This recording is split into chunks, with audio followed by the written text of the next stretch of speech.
ठीक बात की, लड़कियां मासूम होती थी जी।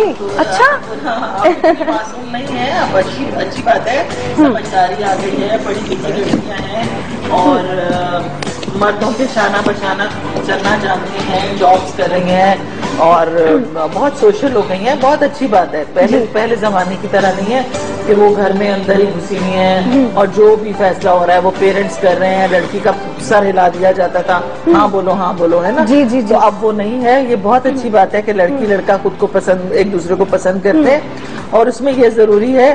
देखें, सबाहत की बात से मैं एग्री तो करूंगी, लेकिन थोड़ा सा मैं उसमें ये जरूर कहूंगी कि जब यंग कपल होता है, एक लड़का छोटा होता है, तो उस वक्त वो चांद तारे लाने की हैसियत में नहीं होता। ना उसकी इतनी कोई बड़ी पोस्ट होती है, ना कोई उसका इतना बड़ा बिजनेस होता है कि वो फौरी तौर पर कुछ कर सके। तो उस वक्त लड़की को थोड़ा सा समझ जाना चाहिए कि हाँ, जो ये जितना कमा सकता है मुझे उसी में खुश रहना है, ठीक है ना। उसके बाद आहिस्ता आहिस्ता ग्रेजुअली आप देखें लड़के कहाँ से कहाँ तरक्की कर जाते हैं। जब वो लड़के से आदमी बनता है ना, तो आदमी जो होते हैं वो उनके पास पैसा होता है, लड़कों के पास पैसा नहीं होता जी। और लड़कों के पास पैसा उनके बाप का होता है। आजकल जो है ना वो लड़के, अब आजकल जो है वो शादी जो है वो लड़के कम से कम 25 के बाद करते हैं। अब 25 के बाद जो होता है वो एक मेच्योरिटी तो आई जाती है डेफिनेटली। और चांद तारे तोड़ के लाने का मतलब ये बिल्कुल भी नहीं होता कि वो वाकई जाएंगे कहीं चांद पे, हैं? मिसाल दी जाती है। हाँ, चांद पे जाएंगे और मतलब ये कि अफोर्ड कर सके उन लड़की की खुशियों को या उसकी जो भी डिमांड्स हैं उनको पूरा कर सके। और उनको शादी होती तब है जब माँ बाप को और लड़के को ये पता चल जाता है कि मैं इस काबिल हो गया हूँ कि मैं शादी करूँ, एक लड़की का बोझ उठा सकूं। बोझ से मुराद ये कि उसकी जरूरतें पूरी कर सकूं। हाँ। ठीक है ना। नहीं ना, तो उस वक्त तक लड़का सिर्फ इस काबिल होता है कि जरूरतें पूरी कर सके, आसाइशें मुहैया करने के उसमें नहीं होता। हाँ, ठीक है ना, पोजीशन में नहीं होता, लेकिन उसको टाइम लगता है। लेकिन ये है कि आजकल तो ऐसा भी होता है कि लड़के कुछ नहीं कर रहे होते और कमाल कर रहे होते हैं, तो वो पेरेंट्स के ऊपर जो है वो डिपेंड कर रहे होते हैं और पेरेंट्स भी शादी कर देते हैं कि तो चलो ठीक है बाद में कर लेगा। मतलब अगर वेल ऑफ फैमिली है तो ऑफ कोर्स, लेकिन वो फिर बाद में जो लड़की को प्रॉब्लम्स फेस करनी पड़ती है ना, वो फिर ये बहुत सारी बात है कि लड़का अगर कुछ नहीं करता तो फिर उसकी शादी भी किस लिए करते हैं, फिर वो शादी भी ना करे ना। हाँ, मगर वो उस वक्त क्योंकि एक पट्टी बंदी हुई होती है आंखों पे मोहब्बत की, इश्क की। हाँ, ये भी एक सवाल है कि इश्क की मोहब्बत की जो पट्टी बंदी होती है उसको कुछ नहीं देखते। इसके बारे में बताइए सबजी भाई। जज्बात में आके शादी कर लेते फिर बाद में घर वाले कहते हैं भाई ये क्या हो गया, तुम क्यों खामोश बैठे पैसे। जब रिश्ता आता है तो सारी चीजें इतनी झूठी और फेक भी हो रही होती है। हम मासेस की बात कर रहे हैं कि हमारी नॉर्मल अवाम में क्या होता है कि लड़की वाले जो है अपने घर का सामान भी तब्दील कर लेते हैं, फर्नीचर तक चेंज कर लेते हैं कुछ और लड़के वालों को दिखाने के लिए, दिखावे के लिए। और लड़के वाले भी ऐसी चंद झूठी झूठी बातें बोल देते हैं, सैलरी डिफरेंट बताते हैं जो असल में नहीं होता। वो तो अपना मॉडल ही चेंज कर लेते हैं। इसकी एक और वजह है, जैसे उर्मी भाई ने भी बताया कि जब शुरू में बातें होती हैं कि मैं हमेशा खुश रखूंगा, पहली बात कभी भी वक्त एक जैसा नहीं रहता, ये हर किसी को मालूम है। तो इस बात पे आप डिपेंड ही नहीं। 10 बजे भी 110 बजे ठीक है, बिल्कुल जैसे बजने वाले। क्या बात की है। सेकंड चीज कि चांद तारे जो है एक वो होता है कि मैं तुम्हारे लिए हमेशा तुम्हारा ख्याल रखूंगा। अच्छा, ख्याल कभी ऐसा भी होता है कि उसको कोई चीज बेगम अगर फरमाइश करती है उसको मना करने में भी उसका ही फायदा होता है। जब वो समझ नहीं रही होती तो वो समझती है कि ये तो बातें वो करता था और आज नहीं कर रहा। जैसे वालिदैन नहीं होता कि आपको कहीं जाने से मना करते हैं, बच्चे समझते हैं कि ये हमारे वालिदैन हमारे साथ गलत कर रहे हैं, लेकिन उसमें उन्हीं का फायदा होता है। तो उसमें क्या होता है, वक्त के साथ साथ बहुत सी चीजें अप एंड डाउन चलती हैं, ग्राफ है। यही जिंदगी है जिसको अगर अंडरस्टैंड कर लें दोनों तो जिंदगी प्रॉपर चल पाती है। इसी को कहते हैं अंडरस्टैंडिंग। अंडरस्टैंडिंग होनी बहुत ही जरूरी है। ठीक है सुभाष जी, आपने भी अभी यही कहा कि लड़का लड़की के आपस में अंडरस्टैंडिंग हो।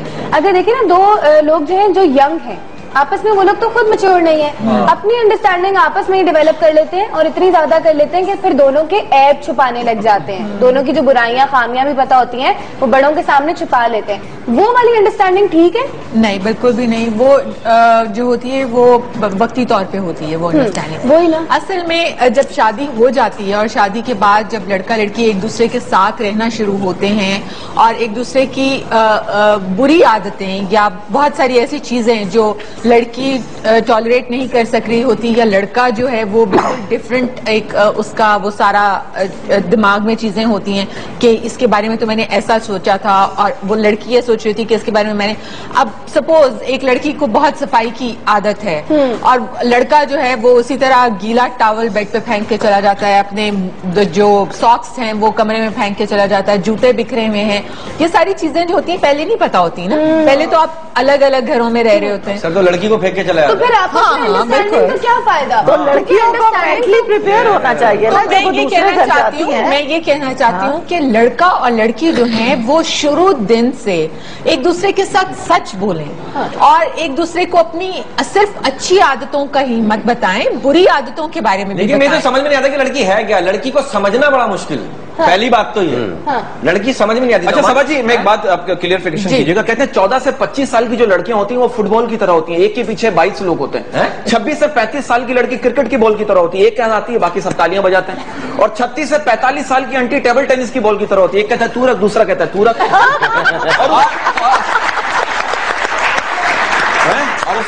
और उसके बाद भी गोल्फ बॉल की तरह होती है, जितनी दूर जाए उतना अच्छा, बल्कि जमीन के अंदर जाए तो और भी अच्छा।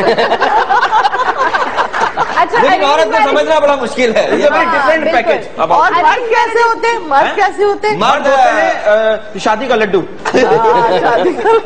है ना। अच्छा गर्ल का मतलब है, किसी ने मुझसे पूछा गर्ल का मतलब क्या है? GIRL girl. आप इस्तेफाक करेंगे। जी का मतलब है गप्पों में सबसे आगे, और आई इनोसेंट सिर्फ शक्ल से, आर रोने की ऑटोमेटिक मशीन, एल लड़ाई में सबकी माँ। बहुत गलत बात है बरकत। देखिए बॉय का मतलब बी से बेस्ट, ओ से आउटस्टैंडिंग और वाई से यंग बॉय। अपने मतलब की पूरी अंग्रेजी आती है ना। अच्छा अरेंज मैरिजेस के बारे में बात करते हैं। जब अरेंज मैरिज हो रही होती है और सिर्फ माँ बाप तलाश कर रहे होते हैं लड़की को या लड़के को, और लड़की का आपस में कोई असर मतलब कनेक्शन नहीं होता, कोई बात नहीं कर रहे होते, कुछ नहीं पता होता आपस में एक दूसरे के बारे में, तो खानदानी लड़की या खानदानी लड़के की एक टर्म है जो हमारे माशरे में बहुत ज्यादा यूज होती है। खानदानी लड़का या लड़की क्या होता है, कैसे पता लगा सकते हैं आप? खानदानी लड़का और लड़की का पता उनके खानदान को देख के लगा सकते हैं। कैसे मतलब पता? मतलब ये होता है कि वो बाइज्जत शहरी होते हैं माशरे के, कोई क्रिमिनल नहीं होते, इज्जतदार जिंदगी बसर कर रहे होते हैं, नौकरियां वोकरियां कर रहे होते हैं, कोई बिजनेस होता है, कोई उधार लेके नहीं खा रहे होते, चीट नहीं कर रहे होते लोगों को। तो ये सब बातें माशरे में फैल जाती हैं। और अगर माशरे के सामने भी बहुत अच्छे बनते हो, कितने लोग ऐसे होते हैं माशरे के सामने बहुत अच्छे बनते हो, धोखा तो फिर धोखा है, वो तो फिर इंसान खाई जाता है, वो लड़की वाले भी खा जाते हैं और लड़के वाले भी खा जाते हैं। इसलिए तो कहते हैं ना ये एक जुआ है, ठीक है ना, जो खेला जाता है, जो जीत गया तो जीत गया, नहीं जीता तो फिर नहीं जीता। अच्छा शादी शादी जुआ, तुम्हें जुआ में खेलता हूँ क्या? ये बात मैं इत्तेफाक करूंगी। अच्छा सबाहत जी, अगर आप अपनी बेटी के लिए बहू ढूंढती हैं तो क्या चीजें तलाश करेंगी?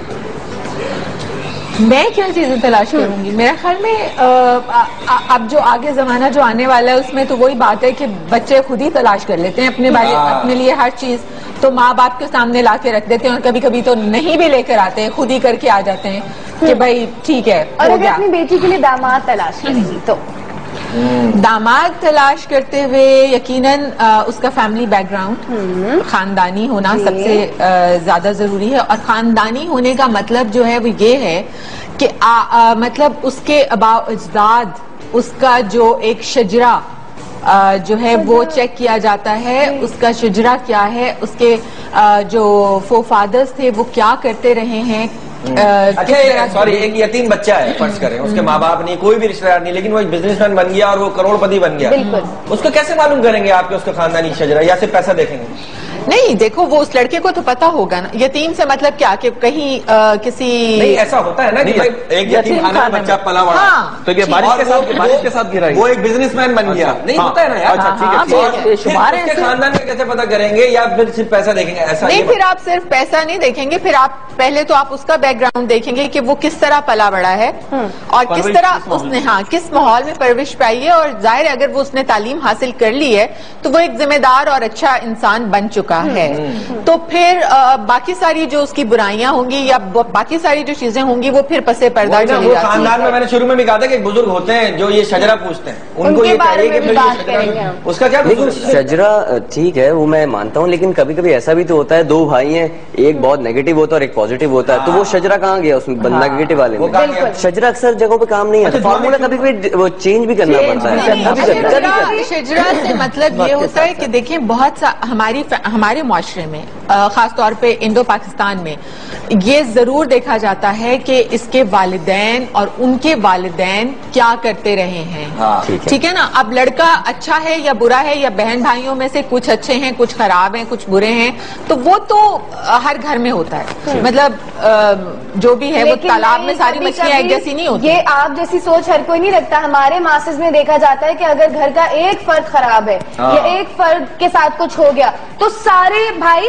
ऐसे ही होंगे, सारी बहनें ऐसी ही होंगी। ऐसा भी होता है। दुआ बिल्कुल सही बात की आपने। देखिए अगर किसी घर में कोई है, एक बंदा है वो जेल भी काट चुका है, बाकी भाई नहीं, उसकी बहनें भी सही हैं, लेकिन लोग कहते हैं इसके यहाँ रिश्ता नहीं करो यार, इसकी इसका भाई तो जेल गया था, बहनों का क्या कसूर? बिल्कुल। या अल्लाह ना करे किसी बहन की या किसी भाई की डाइवोर्स भी करें, यार इसकी बहन की तो इसके भाई की डाइवोर्स घर बैठा हुआ है, इसके घर में मत करो। अच्छा, इसमें थोड़ा सा मैं ये कहूंगी, हाँ ये मैं थोड़ा सा कहूंगी कि देखें जो एक अरेंज मैरिज होती है उसमें ये होता है कि वो जज्बाती होके फैसले नहीं हो रहे होते। जी। ठीक है ना। जब लड़का लड़की अपनी पसंद की शादी करते हैं उसमें जज्बात बहुत ज्यादा इन्वॉल्व होते हैं, फिर वो अच्छाइयाँ बुराइयां नहीं देख रहे होते, बस वो मोहब्बत में इतने गर्क होते हैं कि फिर वो कहते हैं शादी कर दो, चाहे माँ बाप बेड़ा गर्क माँ बाप समझाते तो माँ बाप समझाते हैं, जो भी समझाता है ना वो बुरा लग रहा होता है, वो कहता है ये मुझे क्यों समझा रहा है, ये बहुत अच्छा है, ये बहुत अच्छा नजर आ रहा है। अच्छा, हमारे माशरे में ये बहुत बड़ा मसला है जिसके बारे में अभी हम बात कर रहे थे कि अगर घर में किसी एक की डाइवोर्स हो जाए तो ये लोग समझते हैं, जो लोग रिश्ता लेकर आते हैं, कि सारे घर के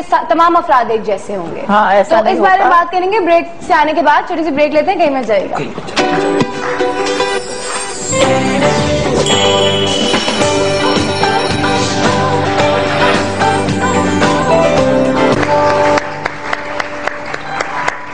वेलकम बैक टू सुरसा सवेरा। और अब मेरे साथ मौजूद हैं शिबाना अंजुम साहिबा, जो हेल्प कराती हैं लोगों को रिश्ते तलाश करने में, और ये बहुत इम्पोर्टेंट जॉब है क्योंकि आजकल मुझे लगता है कि हम लोग खुद इतनी अच्छी तरह इन्वेस्टिगेट नहीं कर सकते, हमें किसी की हेल्प की जरूरत होती है। हमारे पास एक मसला है शिबाना जी, मेरा भाई है, वो शादी नहीं करता, बड़ी उम्र का हो गया है और उसको डर लगता है शादी करने से।